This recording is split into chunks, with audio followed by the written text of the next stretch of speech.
ആകാശവാണി. നമസ്കാരം. പ്രത്യേക വാർത്താ ബുള്ളറ്റിൻ വായിക്കുന്നത് ജോസ്ന ജോസ്. ഹരിയാനയിലെ രേവാരിയിൽ 9,700 കോടിയുടെ നിരവധി വികസന പദ്ധതികൾക്ക് പ്രധാനമന്ത്രി നരേന്ദ്രമോദി തറക്കല്ലിട്ടു. നഗരഗതാഗതം, ആരോഗ്യം, റെയിൽ, ടൂറിസം മേഖലകളുമായി ബന്ധപ്പെട്ട പദ്ധതികൾക്കാണ് തുടക്കം കുറിച്ചത്. നിലവിലെ സർക്കാരിന്റെ നേട്ടങ്ങൾ ഉയർത്തിക്കാട്ടിയ പ്രധാനമന്ത്രി കഴിഞ്ഞ 10 വർഷത്തിനിടെ ഇന്ത്യ പുതിയ ഉയരങ്ങളിലെത്തിയതായി പറഞ്ഞു. നഗരവൽക്കരണത്തിന് അനുസൃതമായി ആരോഗ്യ സംവിധാനങ്ങൾ വികസിപ്പിക്കുന്നതിനാണ് കേരളം ശ്രമിക്കുന്നതെന്ന് മുഖ്യമന്ത്രി പിണറായി വിജയൻ. അപൂർവ രോഗ പരിചരണത്തിനായുള്ള കെയർ പദ്ധതിയുടെ ഔദ്യോഗിക പ്രഖ്യാപനം തിരുവനന്തപുരത്ത് നിർവഹിക്കുകയായിരുന്നു അദ്ദേഹം. 42 നഗര ജനകീയ ആരോഗ്യ കേന്ദ്രങ്ങളുടെയും 37 ഐസൊലേഷൻ വാർഡുകളുടെയും സംസ്ഥാനതല ഉദ്ഘാടനവും മുഖ്യമന്ത്രി നിർവഹിച്ചു. വയനാട് കാട്ടാനയുടെ ആക്രമണത്തിൽ പരിക്കേറ്റ് ചികിത്സയിലായിരുന്ന വനംവകുപ്പ് ജീവനക്കാരൻ മരിച്ചു.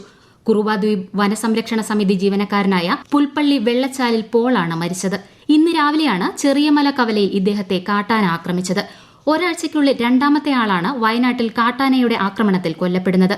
ഇതിൽ പ്രതിഷേധിച്ച് നാളെ ജില്ലയിൽ LDFും UDFും BJPയും ഹർത്താൽ പ്രഖ്യാപിച്ചിട്ടുണ്ട്.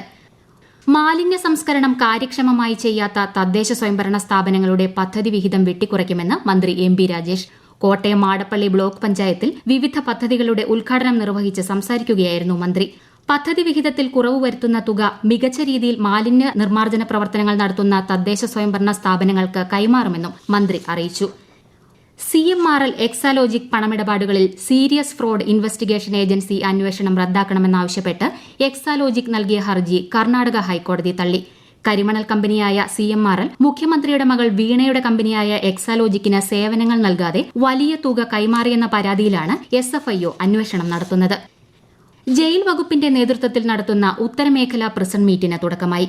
കണ്ണൂർ സെൻട്രൽ ജയിലിൽ മന്ത്രി രാമചന്ദ്രൻ കടന്നപ്പള്ളി ഉദ്ഘാടനം ചെയ്തു. 3 ദിവസങ്ങളിലായി നടക്കുന്ന കായികമേള ഫെബ്രുവരി 18-ന് സമാപിക്കും. ISL ഫുട്ബോളിൽ കേരള ബ്ലാസ്റ്റേഴ്സ് ചെന്നൈയിൻ FC പുരോഗമിക്കുന്നു. ഒഡീഷയോടും പഞ്ചാബിനോടും തോറ്റ ബ്ലാസ്റ്റേഴ്സിന് ഇന്നത്തെ കളി നിർണായകമാണ്. എക്സൈസ് സേനയുടെ പുതിയ 33 വാഹനങ്ങളുടെ ഫ്ളാഗ് ഓഫ് മന്ത്രി MB രാജേഷ് നിർവഹിച്ചു. 3 കോടി രൂപ ചെലവിലാണ് വാഹനങ്ങൾ വാങ്ങിയത്. സേനയുടെ മികവാർന്ന പ്രവർത്തനങ്ങൾക്ക് ആധുനികവൽക്കരണം അനിവാര്യമാണെന്ന് മന്ത്രി പറഞ്ഞു. ആറ്റുകാൽ പൊങ്കാലയോടനുബന്ധിച്ചുള്ള മുന്നൊരുക്കങ്ങൾ അന്തിമഘട്ടത്തിലാണെന്ന് മന്ത്രി V ശിവൻകുട്ടി. ഇതിനായി സർക്കാർ 2,47 ലക്ഷം രൂപയുടെ ഭരണാനുമതി നൽകിയതായും അദ്ദേഹം അറിയിച്ചു. ഭക്തരുടെ സുരക്ഷയ്ക്കായി 4,000-ഓളം പോലീസ് ഉദ്യോഗസ്ഥരെ നിയോഗിക്കും. പൊങ്കാല ദിവസം KSRTC 300-ഓളം പ്രത്യേക ബസ് സർവീസുകൾ സജ്ജീകരിച്ചതായും അദ്ദേഹം പറഞ്ഞു. രാജ്യത്തെ ഓഹരി വിപണികളിൽ നേട്ടം. ബോംബെ ഓഹരി സൂചിക സെൻസെക്സ് 376 പോയിന്റ് നേട്ടത്തിൽ 72,426-ലും ദേശീയ ഓഹരി സൂചിക നിഫ്റ്റി 129 പോയിന്റ് ഉയർന്ന് 22,040-ലും വ്യാപാരം അവസാനിപ്പിച്ചു. സ്വർണ്ണവിലയിൽ വർധന. ഗ്രാമിന് 20 രൂപ കൂടി 5,710-ഉം പവന് 45,680 രൂപയുമാണ് ഇന്നത്തെ വില.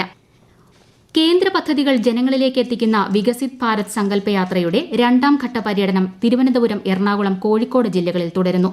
തിരുവനന്തപുരത്ത് ഇന്ന് പൂന്തുറയിലും പാച്ചല്ലൂരിലുമായിരുന്നു പര്യടനം. എറണാകുളത്ത് പെരുമ്പാവൂരിലും കോഴിക്കോട് ഇരഞ്ഞിക്കൽ, അരീക്കോട് എന്നിവിടങ്ങളിലും പരിപാടികൾ സംഘടിപ്പിച്ചു. ബ്രഹ്മപുരം മാലിന്യ പ്ലാന്റ് സന്ദർശിച്ച് ജില്ലാ കളക്ടറും കോർപ്പറേഷൻ സെക്രട്ടറിയും പ്ലാന്റിലെ അഗ്നിസുരക്ഷാ സംവിധാനങ്ങൾ, മാലിന്യ സംസ്കരണ പ്രവർത്തനങ്ങൾ എന്നിവ വിലയിരുത്തി.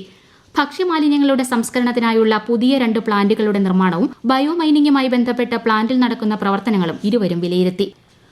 കോട്ടയം മുനിസിപ്പാലിറ്റിയെ കോർപ്പറേഷനാക്കി ഉയർത്തുമെന്ന കാഴ്ചപ്പാടിലൂന്നി നഗരസഭയുടെ 2024-25 വാർഷിക ബജറ്റ് 144 കോടി 98 ലക്ഷം രൂപ വരവും 126 കോടി 35 ലക്ഷം രൂപ ചിലവും പ്രതീക്ഷിക്കുന്ന ബജറ്റ് നഗരസഭാ ചെയർമാൻ B ഗോപകുമാർ അവതരിപ്പിച്ചു.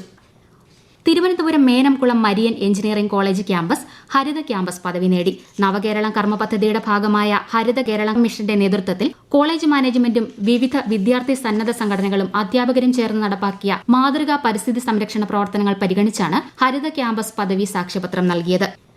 ഈ വർഷത്തെ SSLC പൊതുപരീക്ഷ അടുത്ത മാസം 4 മുതൽ 25 വരെ നടക്കും. SSLC മോഡൽ പരീക്ഷ ഈ മാസം 19 മുതൽ 23 വരെയാണ്. Higher secondary, vocational higher secondary പൊതുപരീക്ഷകൾ മാർച്ച് 1 മുതൽ 26 വരെ നടക്കും. പത്തനംതിട്ട ചിറ്റാറിൽ സ്കൂൾ കുട്ടികളുമായി പോയ ഓട്ടോ മറിഞ്ഞ് വനിതാ ഓട്ടോ ഡ്രൈവർ മരിച്ചു. 4 കുട്ടികൾക്ക് സംഭവത്തിൽ പരിക്കേറ്റിട്ടുണ്ട്. സീതത്തോട് കൊടുമുടി സ്വദേശിനിയായ അനിതയാണ് അപകടത്തിൽ മരണപ്പെട്ടത്. പ്രത്യേക വാർത്താ ബുള്ളറ്റിൻ കഴിഞ്ഞു. അടുത്ത വാർത്താ പ്രക്ഷേപണം നാളെ രാവിലെ 6:45-ന്.